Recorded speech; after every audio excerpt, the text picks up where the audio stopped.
A missing volcano. There exists a volcano which has seemingly been forgotten by time, even though the system in question is hiding in plain sight. And this is despite the fact that the native peoples who lived on the island physically watched the volcano in question erupt a mere 2,500 years ago.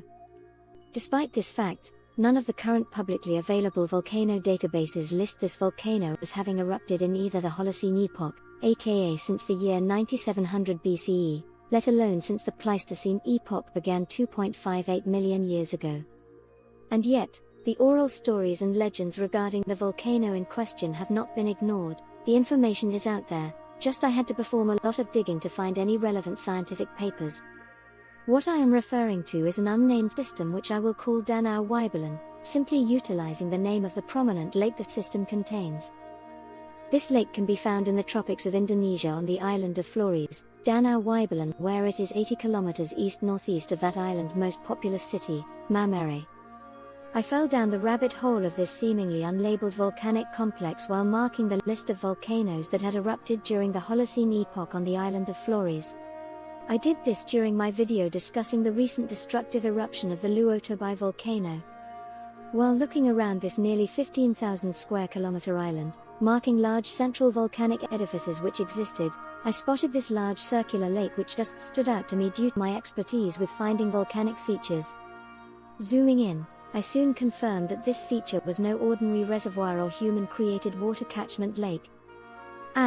While both of those would have very shallow slopes leading down to the water level, this lake contained unusually steep sides, with slopes of up to 47 degrees. In fact, Danau Weibelin just looks like an explosion crater, which to an extent that is exactly what it is, even containing a rim of ejecta which is higher than topography which is slightly further away from its center. There is even a similar albeit much smaller volcanic crater just to its southwest. Both of these systems represent what are known as maars. For a direct quote from the US Geological Survey, a maar is a low-relief, broad volcanic crater formed by shallow explosive eruptions. The explosions are usually caused by the heating and boiling of groundwater when magma invades the groundwater table. Maars often fill with water to form a lake. Both of these craters look quite young, no older than 5,000 years old. While the larger lake-filled maar measures a whopping 1,200 meters or 3,937 feet wide and at least 96 meters or 315 feet deep, its smaller companion measures 371 meters or 1,217 feet wide and 34.5 meters or 113.2 feet deep.